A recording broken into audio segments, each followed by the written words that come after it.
Ndabaga TV, urubuga rw'amakuru n'ibitekerezo. Igonyugendo, Uburenganzira bw'umuturage. Ndabaga TV, nirwo rugendo. Ndabaga TV.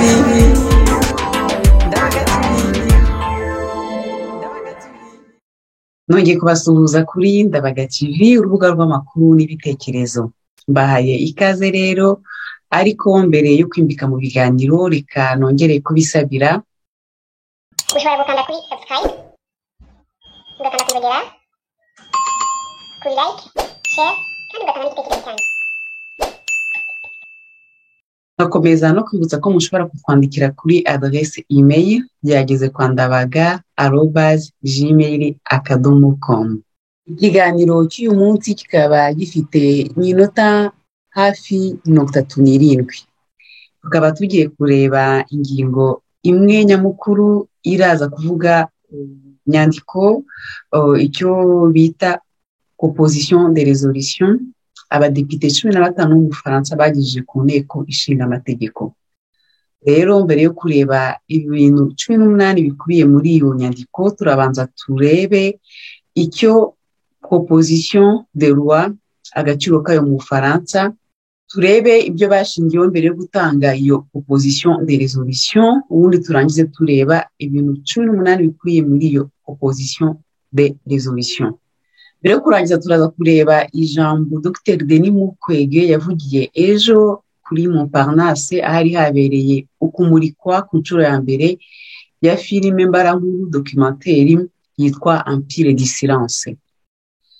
Turaza gusoza tugaruka umuntu ngewe ku giti cyanjye mfata nk'intwari, akaba icyo bita moral model, ni ukuvuga icyitegererezo cyanjye, ariwe Padiri André Sibomana.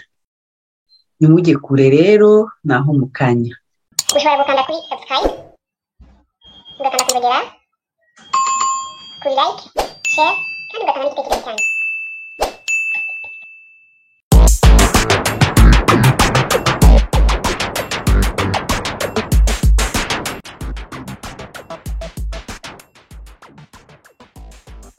Ibintu 18 bikuye mu cyemezo umudepite wo mu Faransa yageje ku nteko ishinga amategeko asaba ko guverinoma yashyira imbaraga mu gusaba ubutabera. Proposition de résolution yatanzwe ku itariki ya 3 Werurwe 2022 ifite akahe gaciro? Tuyitegeho iki? Muri iki cyumweru mu Faransa habayeho kumurika ku nshuro ya mbere filime mbarankuru Empire du Silence twakunze kugarukaho, ivuga ku ntambara yo muri RD Congo no kuri Dr Denis Mukwege.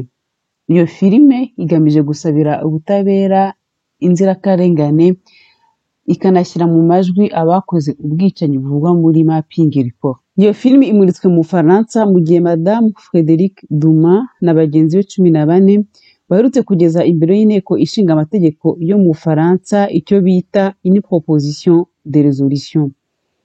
Iyo proposition ikaba isaba guverinoma y'Ubufaransa gushyigikira ko hashyirwaho urukiko mpuzamahanga mpanabyaha ku bwicanyi buvugwa muri Mapping Report bwakorewe muri Congo. Reka twibutse abadukurikira ko umwanzuro w'iyo raporo uvuga ko ubwo bwicanyi bugejejwe imbere y'ubutabera bushobora kwitwa genocide. Ariko abanyarwanda ndetse n'abanyekongo baburokotse bakigobotora ubukoloni bw'ubwonko iyo bagendeye ku mahano biboneye, ntibashidikanya kwemeza ko ubwo bwicanyi ari genocide batitaye ku cyo umutako uzwi nka Loni uzavuga. Mbere yo kureba ibikubiye muri proposition de résolution ya Madame Frédérique Dumas, reka tubanze turebe agaciro kayo mu gihugu cy'Ubufaransa yatanzwemo. Nk'uko tubikesha ikinyamakuru Le Figaro cyo mu Faransa, résolution icyemezo cyahozeho mu Faransa kuri Repubulika ya gatatu n'iya kane, ikaba ifite amateka akomeye aho yatezaga akavuyo kuko inteko ishinga amategeko yashoboraga gushyiriraho amananiza guverinoma, gutyo Ubufaransa ntibuyoborwe. Abatowe mu mwaka wa 1958 mu rwego rwo guca ako kavuyo bahisemo kuvanaho ububasha bw'abadepite bwo gutanga icyifuzo cy'icyemezo. Byabaye ngombwa gutegereza ivugurura ry'itegeko nshinga yo mu mwaka wa 1992 kugira ngo abadepite bongere bahabwe ububasha bwo gutanga proposition de résolution bagaragaza ibitekerezo byabo ku mushinga cyangwa ku bikorwa by'ubumwe bw'ibihugu by'i Burayi Union Européenne. Ariko ni ivugurura ry'itegeko nshinga ryo mu mwaka w'2008 ryari rigamije gusubiza agaciro intumwa za rubanda, ryongeye guha imbaraga icyifuzo cy'icyemezo kugira ngo Ubufaransa bushobore kuyoborwa hatajemo akavuyo. Gutanga icyo cyemezo bigendera ku mategeko agamije kurinda ubutegetsi bwa guverinoma, akaba ari muri urwo rwego hashobora kujya ku murongo w'ibyigwa ibyemezo guverinoma yaba ibona ko biramutse bitowe cyangwa n'ibitorwe bitatesha agaciro guverinoma cyangwa bitayibangamira. Ikindi kandi icyifuzo cy'icyemezo ntabwo gifite imbaraga nk'iz'itegeko. Uwahoze ayobora inteko ishinga amategeko mu Bufaransa Bernard Acquaye abisobanura gutya: icyifuzo cy'icyemezo kigamije gusobanura mu gihe itegeko ryo rigamije gushyirwa mu bikorwa. Nk'uko tumaze kubyumva, kugira ngo Ubufaransa bushobore kuyoborwa hatazabaho ko inteko ishinga amategeko igongana na guverinoma, noneho hakabura ufata umwanzuro cyangwa ufite responsabilité.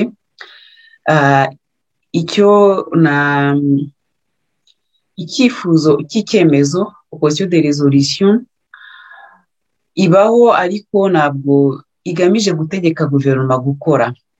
Igamije kugira ngo abadepite batange ibisobanuro cyangwa ibitekerezo byabo ku bintu biba bireba haba Ubufaransa cyangwa bireba isi. Ni byiza ko iba yaratanzwe ikemerwa, kuko ari yigeze gutangwa ivuga kuri jenoside ikorerwa mu Bushinwa. Guverinoma irayanga kuko bari bafite ubwoba bw'uko haba umubano mubi hagati y'Ubushinwa n'Ubufaransa.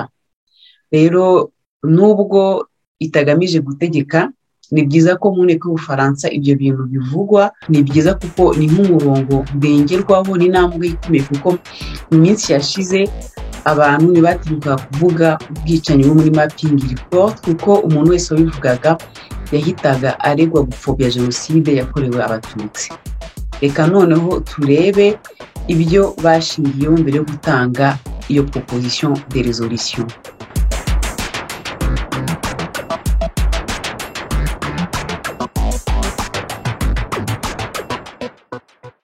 Nyuma yo kureba agaciro ka proposition de résolution mu Faransa, reka duhite tureba iyo abadepite 15 harimo Frédéric Dumas byaturutseho bagejeje ku nteko ishinga amategeko yo mu Faransa ku itariki ya 3 Werurwe mwaka wa 2022. Icyo cyemezo gitangira cyibutsa amasezerano mpuzamahanga Ubufaransa bwashyizeho umukono ndetse n'itegeko nshinga ryo mu Bufaransa. Nyuma kikibutsa ingamba Loni, umuryango w'ubumwe bw'Uburayi, byihaye muri RD Congo.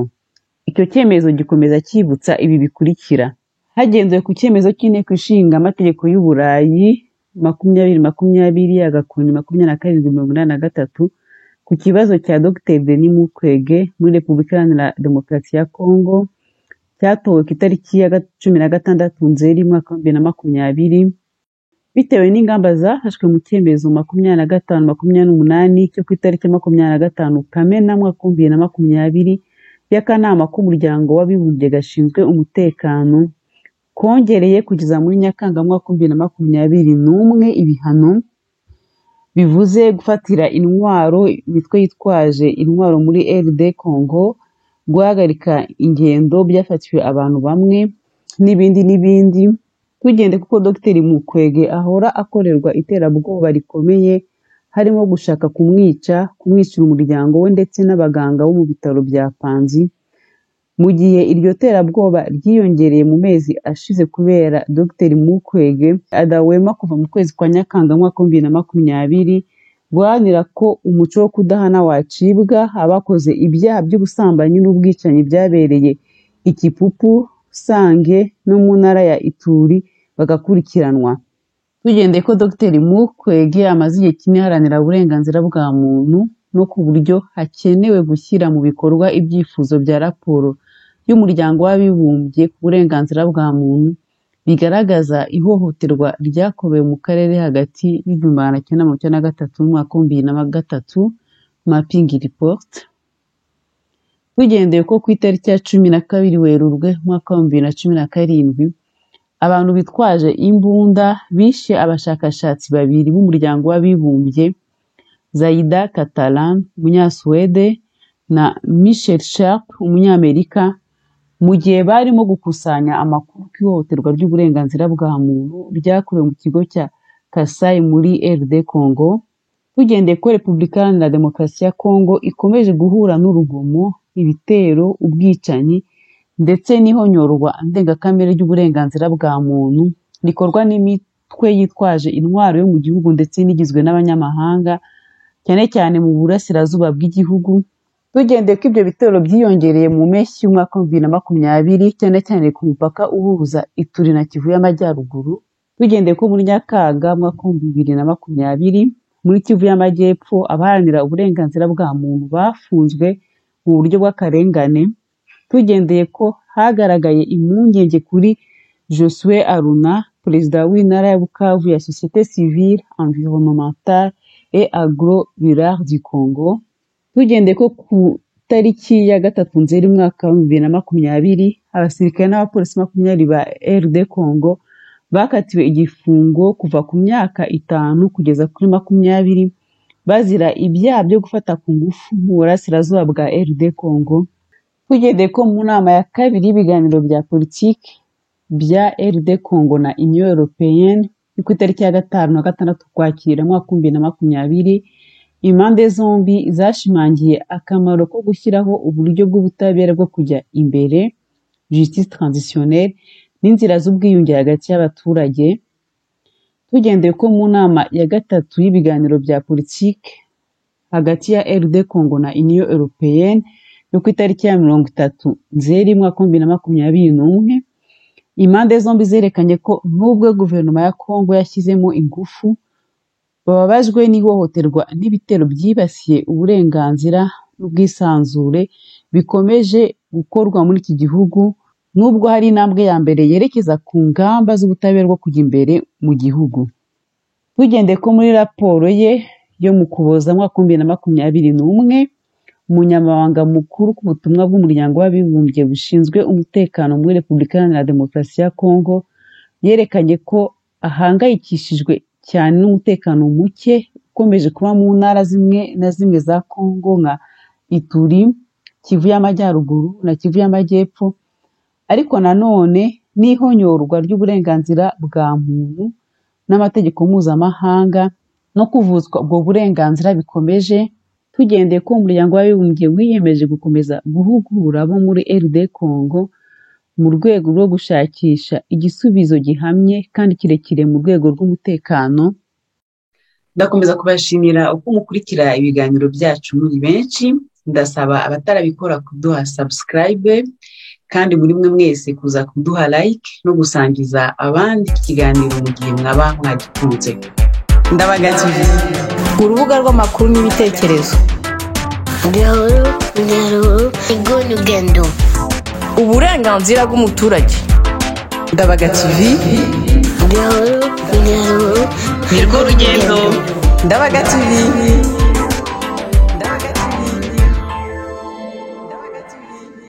Muri aka kanya tugiye guhita tureba noneho icyemezo uko bacyanditse, twagishyize mu Kinyarwanda ntacyo duhinduyeho. Twibutse ko ihohoterwa rikorerwa mu burasirazuba bwa RD Congo bifitanye isano rikomeye cyane n'ikoreshwa ndetse n'icuruzwa by'umutungo kamere mu buryo butemewe n'amategeko bikozwe n'imitwe yitwaje intwaro nyeshyamba z'igihugu. Tubona nk'intambwe nziza uko ku itariki ya 3 Nzeri umwaka wa 2020 abasirikare bahamwe n'icyaha cyo gufata ku ngufu mu burasirazuba bwa RD Congo bakatiwe. Tubona ko ari ngombwa gukaza umurego mu kurwanya ubudahangarwa bw'imitwe yitwara gisirikare n'ingabo mu gihugu hagamijwe guharanira amahoro n'umutekano ku baturage bireba. Dushimangira ko ibigo byose, abantu ku giti cyabo, leta cyangwa abakorera za leta bigira uruhare mu ikorwa ry'ibyaha bigomba gushyikirizwa ubutabera. Dushimangira ko byihutirwa gushyiraho ingamba z'inyongera zo kureba imyitwarire myiza y'amasosiyete akorera mu turere turimo intambara. Turibuza ko gufata ku ngufu nk'intwaro y'intambara ari ubundi buryo bwo kwangiza abagore, by'umwihariko abagore bakaba inzirakarengane za mbere. Turashimira ubutwari bw'abarwanashyakazi badatezuka n'ubwo bibashyira mu kaga gutega amatwi no gufasha aba bagore bahohotewe. Dushyigikiye icyifuzo cya Perezida Tshisekedi cyo gushyiraho ikigega cy'indishyi ku rwego rw'igihugu ku barokotse ihohoterwa rishingiye ku gitsina. Turamagana uburyo umuryango mpuzamahanga ntacyo ukora mu gushyira mu bikorwa ibyifuzo bya raporo Mapping Report, kandi turahamagarira abayobozi ba RD Congo kongera ingufu mu gukumira ko hakongera gukorwa ihohoterwa ry'uburenganzira bwa muntu mu burasirazuba bwa RD Congo, no gufata ingamba zo gushyiraho uburyo buzaha abazahohoterwa mu makimbirane azaza kubaha uburenganzira bwabo, kugera ku butabera n'indishyi. Turahamagarira guverinoma gusaba ku mugaragaro ibiro bya komiseri mukuru w'umuryango w'abibumbye ishinzwe uburenganzira bwa muntu gukora iperereza muri Repubulika Iharanira Demokarasi ya Kongo ku bwicanyi bwakozwe kuva mu mwaka w'1993 kugeza uyu munsi. Turahamagarira guverinoma gukoresha ibikoresho mpuzamahanga ifite kugira ngo ishyigikire abaharanira uburenganzira bwa muntu bafite ikibazo cy'umutekano muri RD Congo, nk'ingamba yo kubarinda hagamijwe guha agaciro ibikorwa byabo mu rwego rw'uburenganzira bwa muntu n'uruhare bafite mu guharanira umutekano n'amahoro mu karere. Turahamagarira guverinoma kugira uruhare rugaragara mu bikorwa mpuzamahanga hagamijwe kugera ku masezerano arengera ibidukikije ndetse n'imibereho myiza y'abaturage nk'uko byaganiriwe mu muryango w'abibumbye. Turahamagarira guverinoma kugira uruhare mu biganiro mu mahuriro mpuzamahanga avuga ku kibazo cy'umuco wo kudahana no gushyiraho uburyo bumeze nk'ubutabera mpuzamahanga cyangwa inkiko zivanze chambre mixte bwo kuburanisha abakora ihohoterwa rishingiye ku gitsina mu bihe by'intambara ziri muri RD Congo, niba inzira y'igihugu idashoboka cyangwa ikomeje kuba ndende no kugorana. Dushyigikiye rero ibyifuzo byo gushyiraho ibyumba byihariye by'inkiko zivanze za RD Congo hagamijwe kwemerera ubucamanza bwa RD Congo n'umuryango mpuzamahanga gufatanya no gukurikirana abakoze ihohoterwa ry'uburenganzira bwa muntu. Dushyigikiye icyifuzo Perezida Tshisekedi yagejeje kuri guverinoma ye ku bijyanye no gushyiraho uburyo bw'ubutabera bwo kujya imbere bwacira imanza ibyaha bikomeye. Twizeye rwose ko umushinga w'amategeko yombi uzemerwa n'inama y'abaminisitiri. Turahamagarira guverinoma gukoresha ububasha bwayo bwa competence universelle mu gihe haba hongeye kugaragara ku butaka bw'Ubufaransa abagize uruhare mu ihohoterwa rikomeye ryakorewe muri Repubulika Iharanira Demokarasi ya Kongo. Turahamagarira guverinoma kugumishaho ibihano ku bakora ihohoterwa ryo guhonyora uburenganzira bwa muntu muri RD Congo, kandi turasaba ko ibyo bihano byagera no ku barebwa n'ibyaha bivugwa muri raporo y'umuryango w'abibumbye Mapping Report. Turahamagarira ibihugu bigize akanama k'umuryango w'abibumbye gashinzwe umutekano gusaba ko hashyirwaho urukiko mpuzamahanga mpanabyaha rwakihutisha gukemura ubwicanyi n'ihonyorwa ry'uburenganzira bwa muntu byagaragaye kandi byakozwe mbere y'umwaka wa 2002, cyangwa hagashyirwa urukiko mpuzamahanga rwihariye ruvanze kandi vuba. Turahamagarira guverinoma gukora ubuvugizi mu muryango w'abibumbye kugira ngo urukiko mpuzamahanga mpanabyaha rwongere imbaraga mu bikorwa byarwo muri RD Congo, rwita cyane cyane ku byaha ndengakamere bidashobora gukurikiranwa muri RDC. Turahamagarira guverinoma gukora ubuvugizi mu muryango w'abibumbye kugira ngo usigasire ibimenyetso byose by'ihohoterwa rikabije ry'uburenganzira bwa muntu n'amategeko mpuzamahanga arengera ikiremwamuntu, isaba akanama gashinzwe umutekano gushyiraho iperereza mpuzamahanga ryakorerwa mu rwego rwa MONUSCO rishinzwe gukusanya, kubungabunga no kubika ibimenyetso by'ibyaha by'intambara, ibyaha byibasiye inyokomuntu cyangwa ibyaha bya jenoside byakorewe muri RD Congo. Turahamagarira guverinoma gusaba ku mugaragaro umuryango mpuzamahanga gutanga ubufasha bwose bukenewe kugira ngo hashyirwe mu bikorwa ibyifuzo bitandukanye bya raporo mapping report hagamijwe gushyiraho ubutabera bwo kujya imbere muri Repubulika Iharanira Demokarasi ya Kongo.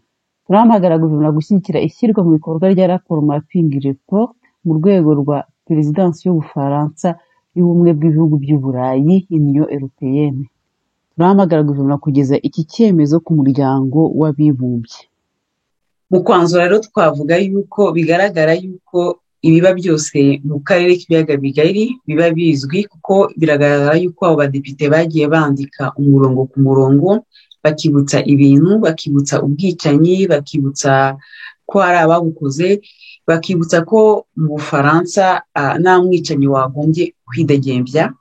Iryo ni isomo rya mbere twavanamo, nuko bariya abantu bijanditse mu bwicanyi bwakorewe muri Kongo batazashobora kuza kuba mu Bufaransa wenda nk'impunzi cyangwa mu bundi buryo, keretse baje mu rwego rwa diplomasi, aho bazaba bafite immunité diplomatique.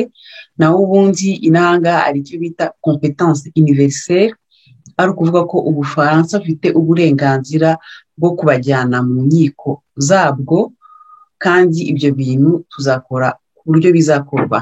Nta mwicanyi, cyane cyane abo muri FPR, abagande njye ntabwo mbazi, ariko muri FPR turabazi, uzaza ngo aje kuba mu Bufaransa tumwemerere, tuzakora n'ibyo badafuza guti bakora, tuzamukurikirana paka agiye imbere y'ubutabera. Nk'uko twabivuze dutangira inkuru, ejo habayeho kumurika ku nshuro ya mbere mu Bufaransa filime mbarankuru yitwa Empire du Silence, igaruka kuri Dr Denis Mukwege igikorwa cye, ubundi ikanagaruka ku bwicanyi bwakorewe muri Kongo, kandi ikanashyira mu majwi abagize uruhare muri ubwo bwicanyi. Rero ejo ku nshuro ya mbere Dr Denis Mukwege ndetse na Thierry Michel wakoze iyo filime bari bahari.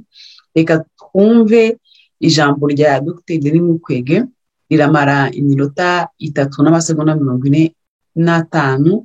Ngewe rero nyuma yaho ndaza mbabwire incamake y'ibyo yavuze mu Kinyarwanda, ubwo abatumva ururimi rw'Igifaransa mwahita mwegeza imbere ho iminota 3:45, noneho ngewe nkababwira mu ncamake ibyo Dr Denis Mukwege yavuze. Vos paroles, puisque c'est vous qui avez encore présenté le film L'homme qui répare les femmes.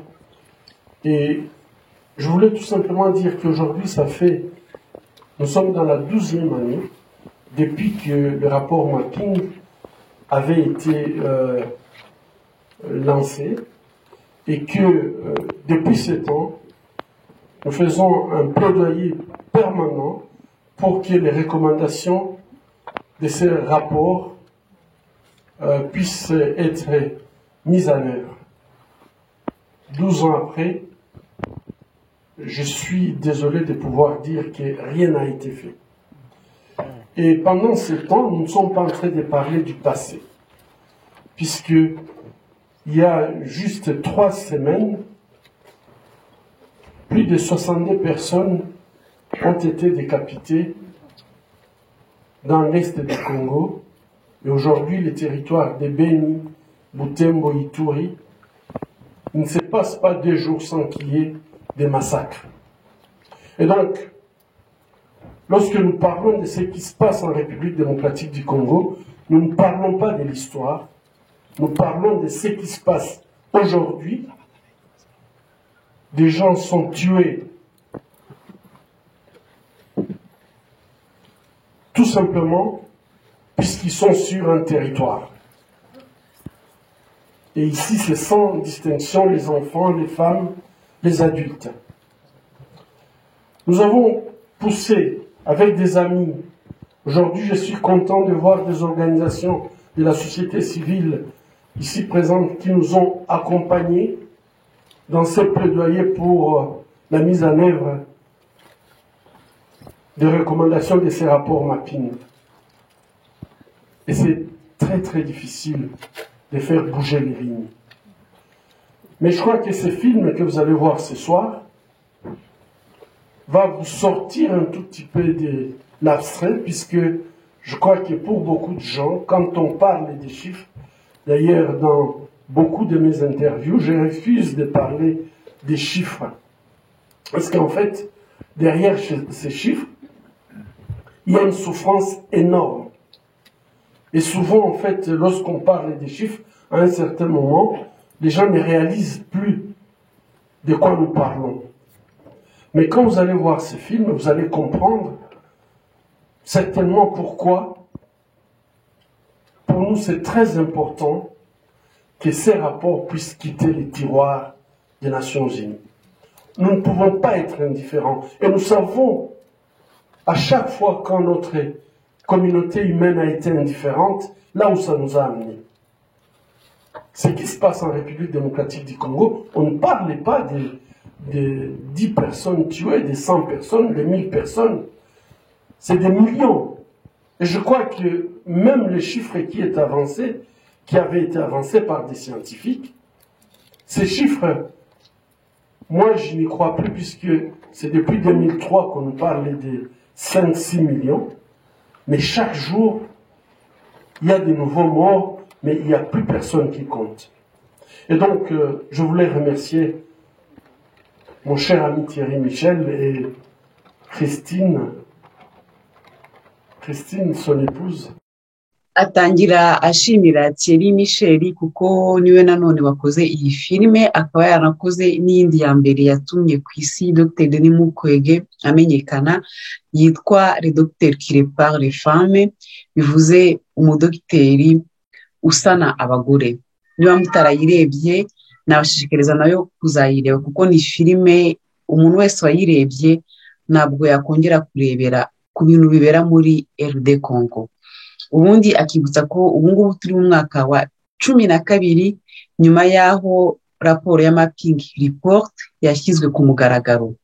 Akavuga yuko ababazwa nuko muri iyo myaka 12 nubwo hagiye habaho ubuvugizi, nubwo bagiye bahamagarira isi yose ko ibyemezo cyangwa recommandation byo muri iyo raporo byashyirwa mu bikorwa, nta kintu na kimwe kirakorwa. Akomeza avuga ko muri iyo myaka 12 ibintu tuvuga atari byabaye kera ahubwo ari ibintu bikiri kuba. Agatanga urugero rw'abantu 62 babazwe hashize ibyumweru 3 mu karere k'uburasirazuba bwa Congo. Akavuga yuko uturere twa Butembo, Ituri na Beni abantu bakicwa umunsi ku munsi. Ashimangira ko iyo bavuga ibibera muri Congo atari amateka, ari ibiri kuba uyu munsi, kandi ko abantu bicwa bazira gusa kuba bari muri utwo turere, kandi ko abicwa hatabamo kurobanura, bica abana, abagore, abasaza n'abantu bakuru. Akavuga yuko muri iyo myaka ko ashimishijwe no kubona abantu imirimbanyi cyangwa imiryango ya societe civile yamufashije, ko muri iyo myaka 12 ntacyo batakoze, ariko ko kugira ngo ariko ko kugira ngo ibintu be byahinduka ari ibintu bikomeye cyane. Abwira abagiye kureba filime ko akeka ko iraza gutuma bamenya ibyo bavuga bikava mu bitekerezo, ahubwo bakabyibonera bakabona ko ari ibintu bifatika. Ubundi akavuga yuko we atajya avuga imibare, ko akenshi iyo atanze ibiganiro ajya yirinda kuvuga imibare, kuko ngo iyo umuntu avuze imibare abantu bafata mu mutwe iyo mibare ariko nibabone. Akavuga ko nyuma y'iyo mibare hihishe umubabaro ukomeye n'agahinda kenshi k'abantu. Avuga yuko abantu nibarangiza kubona iyo filime baza kumva impamvu byihutirwa yuko raporo ya mapping report yasohoka mu kabati ka Nations Unies. Akavuga yuko twebwe nk'abantu b'ikiremwa muntu igihe cyose twiyemeje kurebera tuzi aho byatugejeje. Arangiza avuga ko imibare y'abantu muri Congo ari myinshi cyane, ko atari abantu 20 cyangwa 30, ko ari amamiliyoni y'abantu. Agaruka ku mibare yatanzwe n'abasiyantifike mu mwaka w'ibihumbi 2003 bavugaga miliyoni hagati y'eshanu n'esheshatu. Ko kuri we iyo mibare yatanzwe mu mwaka w'ibihumbi 2003, iyo arebye ko buri munsi hagenda hapfa abantu, hakicwa abantu, iyo mibare atakiyemera. Turashishikariza buri muntu kujya kureba iyo filime no gushishikariza abanyamahanga kureba iyo filime kugira ngo bamenye ibyo tuba tuvuga. Ngiye mwongera kubwira abantu birirwa bashinyagura buriya bwicanyi ngo byari intambara, ngo byari ukwihorera, kurekeraho, kuko nk'uko Dr. Denis Mukwege abivuga, iyo umuntu arebye iriya filime aba atagishoboye gushinyagura.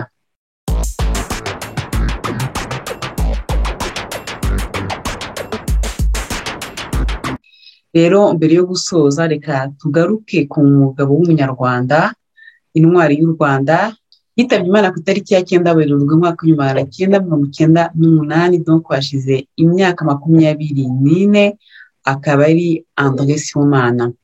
Reka mbasomere ibyo nanditse kuri Facebook yanjye muri iki cyumweru. Nagize ngo ku itariki ya 9 Werurwe mu mwaka w'ibihumbi 1998, u Rwanda rwatakaje intwari, ijuru ryunguka undi mutagatifu. Mu mwaka w'ibihumbi 2000, Padiri André Sibomana yemejwe nk'umwe mu ntwari 50 zo ku isi zaharaniye ubwisanzure mu itangazamakuru bikozwe n'ikigo mpuzamahanga cy'itangazamakuru. Yavutse ku mfubyi ebyiri, nawe yiyemeza kurera abana 7 nubwo yari umupadiri. Uyu nawe yazize ukwemera kwe guhanitse. Yari umupadiri, impirimbanyi y'uburenganzira bwa kiremwamuntu, ndetse n'umunyamakuru mukuru wa kinyamateka. Kuri iki kinyamakuru yavugaga ngo guhera kuri iyo tariki ntawe washoboraga guhakana ko kinyamateka yari ku ruhande rw'abatavuga rumwe na leta, ni ukuvuga ku ruhande rw'abafite intege nke. Ni muri urwo ruhande naharaniraga ko icyo kinyamateka kijya. Ni muri urwo ruhande kiri kuri ubu, ni nabyo bidashimishe abantu benshi uyu munsi. Yamaganye igitugu cya Habyarimana, arabizira, ararokoka. Yamagana igitugu cya Kagame, arabizira, ahasiga ubuzima. Inzozi ze ni u Rwanda aho umunyarwanda azajya yicwa n'urupfu rusanzwe, aho umwana azajya ahamba se azize uburwayi cyangwa ubusaza, kuko hapfa umubiri gusa, aracyaharanira inzozi ze. Komeza ukorere mu mahoro, cyitegerezo cyanjye, Maître Ascensionné André Sibomana, turi kumwe. Rero ibyo namwanditseho nkaba narabivanye muri iki gitabo kitwa André Sibomana, Gardons espoir pour le Rwanda, tugumane icyizere ku Rwanda. Akaba ari ibiganiro yagiranye n'abanyamakuru bitwa Laure Gilbert na Hervé de Guine, ubwo mu mwaka w'ibihumbi 1995 cyangwa 96 bamujyana muri Israeli kugira ngo ajye gutembera, hari nyuma ya jenoside. Nabonye mushobora kukigura, njye nakiguze kuri internet n'amayero 35. Nabonye abantu bamwe babaza ngo yazize iki, kuki tuvuga ko yishwe na FPR. Nuko yari arwaye, yari afite indwara yari yarigeze kurwara irakira. Rero iyo ndwara igarutse, FPR bamwimye pasiporo, bituma atajya kwivuza hanze. Ni nabyo kino gitabo iyo birangira harimo enquête yakozwe kugira ngo bamenye icyamwishe. Niyo mpamvu abantu bavuga yuko yazize FPR, kuko bamwimye pasiporo abura uburyo bwo kwivuza, noneho arapfa. Kandi mu Rwanda hari abantu benshi bapfa bazize ibyo bintu, yuko barwara indwara zitavurika mu Rwanda, bajya kwaka uburenganzira bwo kujya kwivuza hanze y'igihugu bakabangira, bikazarangira bapfuye. Rero kuri ba bantu bakunda guhakana amateka cyangwa kurengera FPR, ibyo ngibyo biba bibazwa guverinoma, kuko iyo udashoboye kuvura umuntu wagombye kumwemera yuko ajya kwivuza hanze, nubwo yapfirayo, cyane cyane ko tuzi ko hari abandi bo bahabwa ubwo burenganzira bwo kujya kwivuriza hanze y'igihugu. Rero turi ku musozo w'ikiganiro cy'uyu munsi. Ndabashimira uko muza kugikurikira n'uko mukomeza kudutera inkunga mukurikira ibiganiro byacu. Turongera kubasaba gukora subscribe ku batarayikora, kuduha like no mwakoze ikiganiro no kuza kugisangiza abandi. Turi ku cyumweru tariki ya 13 kwezi kwa gatatu mwaka 2022. Uyu nguyu ukaba ari umunsi mukuru wa Rosa Mystica ku bantu bakurikira umubyeyi Bikira Mariya. Rero mbifurije kugira uwo munsi mwiza, abane namwe, abagenda imbere n'inyuma. Kandi ku bandi mwese ndakomeza kubifuriza kugira amahoro akomoka ku Mana no kurangwa n'urukundo rwayo. Rero mugire icyumweru cyiza, naho ubutaha.